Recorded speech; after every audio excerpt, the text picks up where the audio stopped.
Makin panas dan makin panas. Nampaknya Perikatan Nasional semakin hari semakin tidak dapat diselamatkan lagi, terutamanya berkait dengan parti gerakan. Akhirnya Sanusi kata, kena hormat Melayu, gerakan silalah keluar. Wah, jadi dengan ini sudah dapat dilihat parti gerakan sepatutnya perlu mengambil keputusan segera keluar daripada Perikatan Nasional. Hal ini kerana sudah dapat dilihat mereka kini tidak dapat dihormati lagi oleh sekutu mereka dalam Perikatan Nasional. Sanusi kata, kena hormat Melayu, gerakan silalah keluar. Belum ada tanda-tanda ketegangan di antara PAS dan gerakan akan mengendur buat masa ini. Ekoran kesediaan gerakan untuk memilih haluan baru semalam, seorang pemimpin kanan PAS bahkan menasihatkan parti terbabit agar belajar menghormati pihak lain. Ketua Pengarah Pilihan Raya PN Muhammad Sanusi Ma'nur berkata, gerakan perlu belajar menghormati orang Melayu dan Islam di negara ini, bukannya membuat ugutan politik. Wow, Sanusi berkata gerakan perlu menghormati orang Melayu dan Islam di negara ini, bukannya membuat ugutan politik. Tak payah nak ugut orang lah, kita pun dah matang. Tak payah ugut, tapi sebaliknya belajar menghormat orang juga, kata Sanusi. Belajar hormat orang Melayu dan Islam di negara ini, katanya. Tak perlu ugut-ugut, politik apa ugut-ugut ni?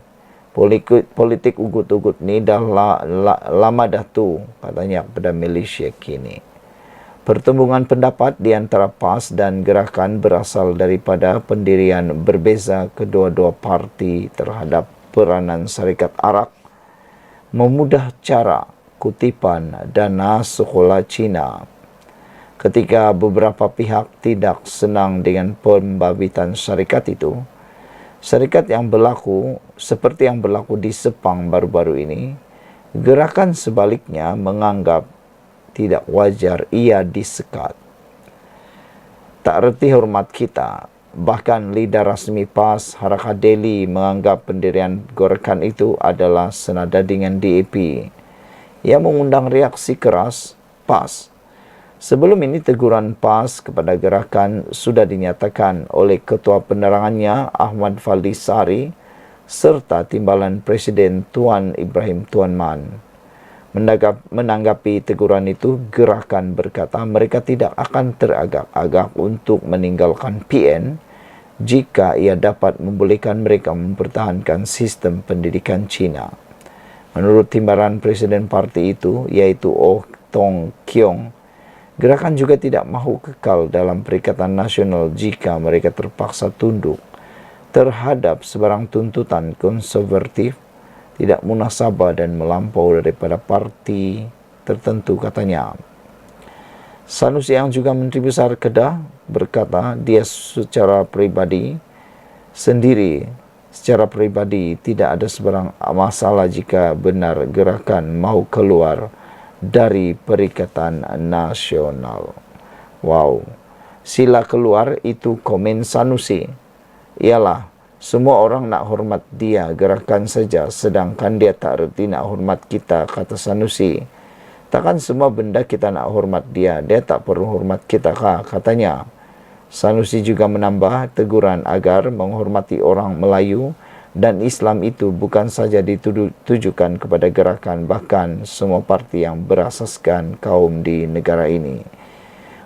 Untuk rekod, salah seorang Naib Presiden PAS Muhammad Amar Abdullah telah menyatakan rasa terbuka parti itu jika gerakan mahu keluar dari Perikatan Nasional. Di petik portal Free Malaysia Today, Muhammad Amar berkata, setiap parti ada hak dan pendirian masing-masing. Justru menjadi terserah kepada gerakan untuk membuat keputusan Malaysia kini. Kena hormat Melayu, gerakan silalah keluar, kata Sanusi. Terjumpa lagi. Salam sejahtera, terima kasih kerana bersama dengan saya di Nazilin Unity Channel. Saudara-saudara sekalian, Apa yang mengejutkan kita semua ialah apabila Anwar Ibrahim memberitahu sendiri, sidang khas Parlimen bincang tempoh perkhidmatan Perdana Menteri tidak melebihi 10 tahun. Saya sebagai pemerhati politik bebas di Malaysia, saya berpendapat ini satu cadangan yang amat bagus, yaitu Perdana Menteri hanya boleh menjadi Perdana Menteri selama 2 penggal. Kalaupun ia dipilih lagi, dia haruslah dipilih selepas 1 penggal tidak jadi Perdana Menteri. Hal ini untuk mengelak berlakunya penyelewengan dalam jangka masa panjang. Kerana kalau mereka dapat menjawat sehingga 20-30 tahun menjadi Perdana Menteri, maka banyaklah hal-hal yang tidak diingini boleh berlaku. Ini antaranya penyelewengan, menambahkan kekayaan sendiri dan sebagainya.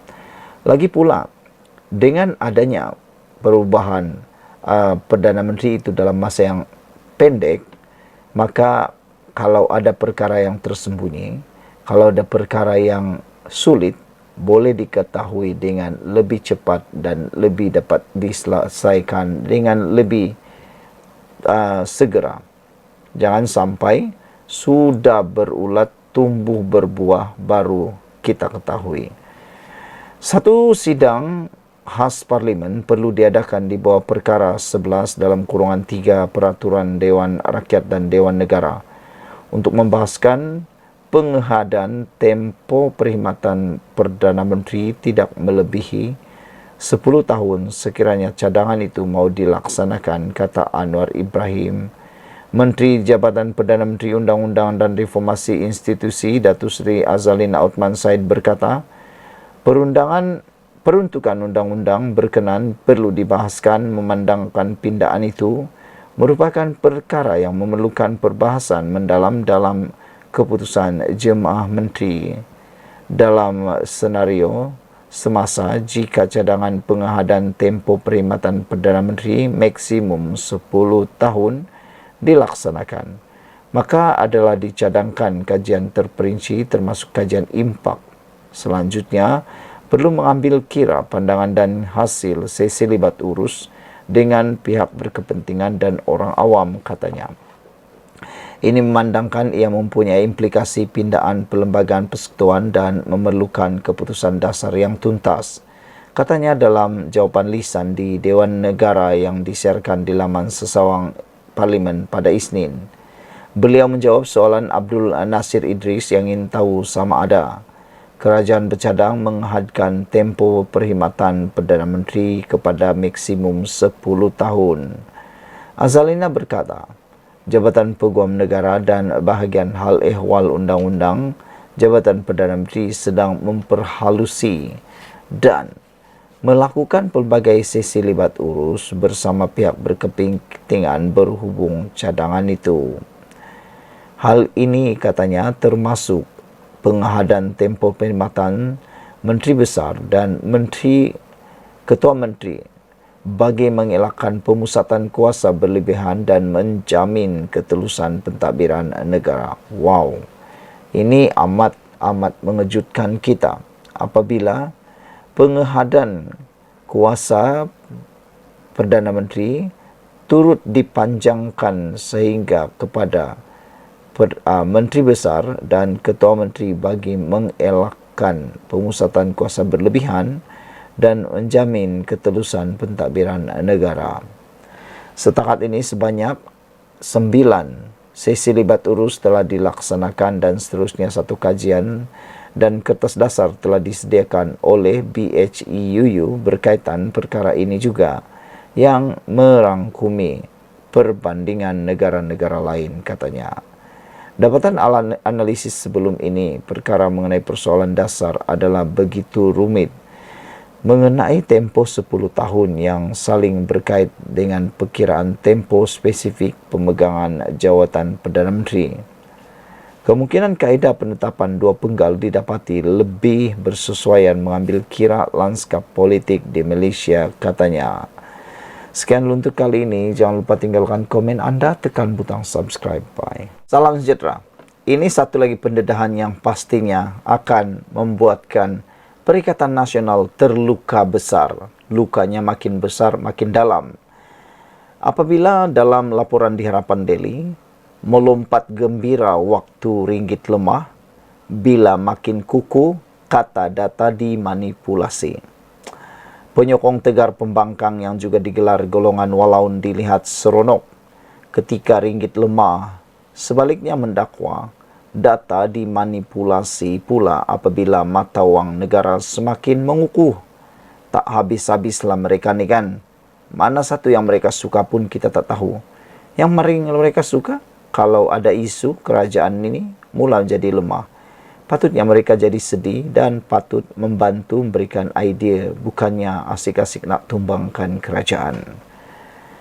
Hal tersebut dibangkitkan pemerhati politik Ahmad Mursi yang mendapati walaupun tidak pula berkongsi prestasi ringgit yang makin meningkat baik. Bila duit kita turun, ramai walaupun kongsi graf forex.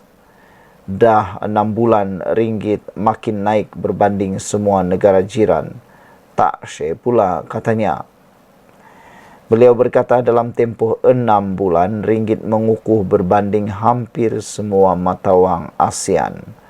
Begitu juga dengan India, China, Korea, Ukraine, Jepun, USD, Euro, Jordan, Saudi Arabia, Kanada, Amerika Syarikat dan New Zealand, Australia. Walau melompat, gembira waktu ringgit lemah. Bila semakin kuku, mereka kata data itu bohong dan dimanipulasi pula, ujarnya. Sehubungan itu, beliau menegaskan bahawa data-data ekonomi menunjukkan Malaysia yang dipimpin kerajaan Madani pada masa ini berada di landasan yang betul. Persepsi-persepsi pembangkang tunjukkan negara kita makin jahanam. Terpulang pada kita nak jadi bijak atau jadi bodoh, katanya. Pendusta dikata benar, yang benar dikata pendusta. Tahun-tahun tipu daya, kata beliau lagi. Semoga negara kita semakin makmur insyaAllah. Yang penting mesti ada pemimpin yang kawiyul amin, katanya lagi. Saudara-saudara sekalian, ada kebenarannya laporan ini dibuat. Apabila kita dapat lihat ketika dulu nilai mata wang kita menjadi merosot, begitu lantang dan hebatnya para penyokong tegar pembangkang yang juga digelar walaun dilihat seronok ketika ringgit lemah. Sebaliknya, ketika ringgit menjadi kuat, apa yang terjadi? Mereka kata data dimanipulasi pula apabila mata wang yang semakin mengukuh. Hal ini sebenarnya telah diperhatikan oleh ramai orang, termasuk para penganalisis politik bebas, pemerhati politik bebas. Mereka kata, bila duit kita turun, ramai walaupun kongsi graf forex. Tapi, dah 6 bulan pun makin naik ringgit Malaysia berbanding semua negara jiran lain. Mereka tak say pula. Itu adil ke tidak? Biasalah. Hanya keburukan yang mereka nampak. Beliau berkata dalam tempoh 6 bulan ringgit mengukuh berbanding hampir semua mata wang ASEAN. Begitu juga dengan India, China, Ukraine, Jepun, Korea, USD, Euro, Jordan, Saudi, Kanada, Amerika Syarikat dan New Zealand, Australia. Sekian untuk kali ini, jangan lupa tinggalkan komen Anda. Ini sebab mengapa pengundi Dewan Undangan Negeri Nenggiri perlu beri mandat kepada calon Barisan Nasional. Dengan adanya pendedahan ini, dijangka Parti Bersatu akan menerima padah yang paling teruk sekali. Sebelum ini kita tahu pilihan raya yang terkini di Dewan Undangan Negeri Nenggiri, kemenangan Parti Bersatu hanya dibezakan dengan bilangan ratus sahaja. Tidak sampai 1000 pun perbezaan undi. Sangat kecil, sangat-sangat kecil bezanya. Saudara, apabila didedahkan ini dijangka, persaingan di Dun Nenggiri akan menjadi lebih hebat dan mantap lagi. Ini sebabnya mengapa pengundi Dewan Undangan Negeri Nenggiri perlu beri mandat kepada calon BN. Ahli Majlis Tertinggi UMNO Datuk Seri Ahmad Maslan berkata, penduduk di Gua Musang, khususnya di Dewan Undangan Negeri Nenggiri, bakal memperoleh pelbagai manfaat jika mengundi calon BN pada pilihan raya akan bulan depan. Timbalan Menteri Kerja Raya itu juga berkata, mengingatkan tentang hubungan rapat dengan kerajaan pusat yang tidak akan berlaku jika memberi kemenangan kepada calon Perikatan Nasional PN. Sudah tentu sekiranya pengundi di Dewan Undangan Nenggiri memilih calon Barisan Nasional BN, Muhammad Azmawi Fikri Abdul Ghani, hubungan penduduk Gua Musang dan Nenggiri lebih rapat dengan kerajaan pusat, katanya. Calon kita mewakili kerajaan pusat, manakala calon Perikatan Nasional hanya mewakili kerajaan negeri. Pengundi harus sedar, kerajaan negeri tidak mempunyai banyak duit. Hanya kerajaan pusat saja yang mempunyai duit. Kita yakin pengundi Dewan Undangan Negeri Nenggiri akan memberi mandat kepada kita pada 17 Ogos nanti, katanya. Ahmad berkata demikian ketika berucap pada Majlis Perancaran Jentera BN yang dirasmikan Presiden UMNO Datuk Seri Dr. Ahmad Zahid Hamidi. Beliau berkata, Timbalan Perdana Menteri juga akan merasmikan Majlis Pecah Tanah dan menyiapkan jalan perhubungan desa orang asli. Jelasnya, kerja berkenan membabitkan nilai 190 juta itu akan dimulakan esok dan sudah tentu ia memberi keutamaan kepada orang asli di Nenggiri dan Gua Musang. Pada masa yang sama, beliau meminta semua jentera pilihan raya bekerja kuat untuk memastikan kemenangan calon BN. Bagi jentera wanita, jangan hanya melakukan ziarah kasih, sebaliknya perbanyakkan ziarah mesra terhadap individu-individu yang berpengaruh. Untuk jentera lelaki pula, perbanyakkan ceramah kelompok dan pastikan dapat menarik mereka yang berada di atas pagar, saran beliau lagi. Sekian untuk kali ini. Jangan lupa ikuti terus ulasan selepas ini. Salam sejahtera. Yang ini ucapan Anwar Ibrahim paling dibenci dan ditakuti oleh Perikatan Nasional semasa era Muhyiddin Yassin. Anwar Ibrahim dalam ucapan itu mendedahkan rahsia, bahkan mendedahkan kelemahan sebenar Muhyiddin dan ada kaitan dengan doa kunut nazilah. Anwar Ibrahim bertanya, kenapa tidak baca doa kunut nazilah ketika wang KWSP dilabur kepada BlackRock era Muhyiddin? Sebenarnya isu BlackRock dan juga isu uang itu seperti ini sudah berlaku dalam era Muhyiddin. Tapi kenapa sekarang baru mereka berhabis-habisan nak pula membalun Anwar Ibrahim seorangan diri? Perdana Menteri menemplak ahli Parlimen Perikatan Nasional PN yang tidak membacakan doa kunut nazilah ketika zaman pentadbiran bekas Perdana Menteri Tan Sri Muhyiddin Yassin yang melaburkan wang kumpulan simpanan pekerja KWSP kira-kira 6 juta ringgit Malaysia kepada BlackRock. Datuk Seri Anwar Ibrahim berkata, doa itu tidak sepatutnya dibacakan untuk tujuan melaknat kerajaan semata-mata. Tidak sependapat dalam soal politik seperti mana ditegur golongan mufti sebelum ini. Ketika tahun 2020, Perikatan Nasional PAS dan Bersatu, dia bagi BlackRock 600 juta ringgit. Duit mana? Duit mana? Duit KWSP. Kenapa ketika itu tak salah? Kenapa tak baca doa kunut nazilah? Ujar Anwar Ibrahim lagi. Beliau turut mempersoalkan pendirian golongan terbabit berhubung tindakan kerajaan dipimpin Perdana Menteri sebelum ini yang membenarkan kapal Israel masuk dan berlabuh di Malaysia. Doa ini bukan politik, sebab itu mufti beri pandangan. Ini kata kita tak setuju doa. Siapa kata kita tidak setuju doa? Hari-hari kita doa, lepas solat kita doa, tapi bukan doa melaknat orang lain, kata Anwar Ibrahim. Kamu bagi kapal Israel masuk tak ada doa. Ya, saya mesti suarakan, kata Anwar Ibrahim. Selalu saya tak jawab, biar orang lain jawab. Perdana Menteri jangan jawab, Perdana Menteri kena cakap baik-baik. Tetapi saya kena cerita dengan orang Tambun, ujarnya.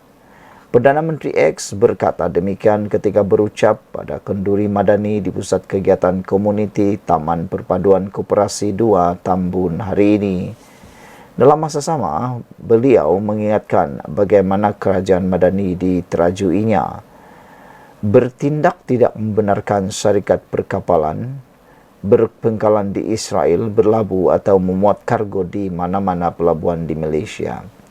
Keputusan kerajaan itu berbeza dengan kerajaan terdahulu yang membenarkan kapal dari negara haram terbabit berlabuh di negara ini. Bila kita hentikan kapal Israel masuk tahun 2023, kata Anwar Ibrahim. Bila kapal Israel masuk 2002 semasa Tun Dr. Mahathir Mohamad jadi Perdana Menteri, kemudian diteruskan semasa Datuk Seri Najib Razak, Tan Sri Muhyiddin Yassin dan Datuk Seri Ismail Sabri Yaakob. Masa itu ada PAS dan bersatu dalam kerajaan, katanya lagi. Sekian dulu untuk kali ini. Jangan lupa tinggalkan komen Anda, tekan butang subscribe. Salam sejahtera. Akhirnya Anwar Ibrahim buka mulut, buka cerita, mengejutkan kita semua. Kata Anwar Ibrahim, laksana tindakan tidak popular, kerajaan usaha tengani maklumat bahaya di media sosial. Media sosial sekarang begitu mudahnya digunakan oleh pelbagai pihak untuk menyebarkan fitnah dan berita tidak benar. Kebanyakan mereka menggunakan media untuk memutar belit fakta, bahkan untuk menipu orang supaya membenci kerajaan pada waktu ini.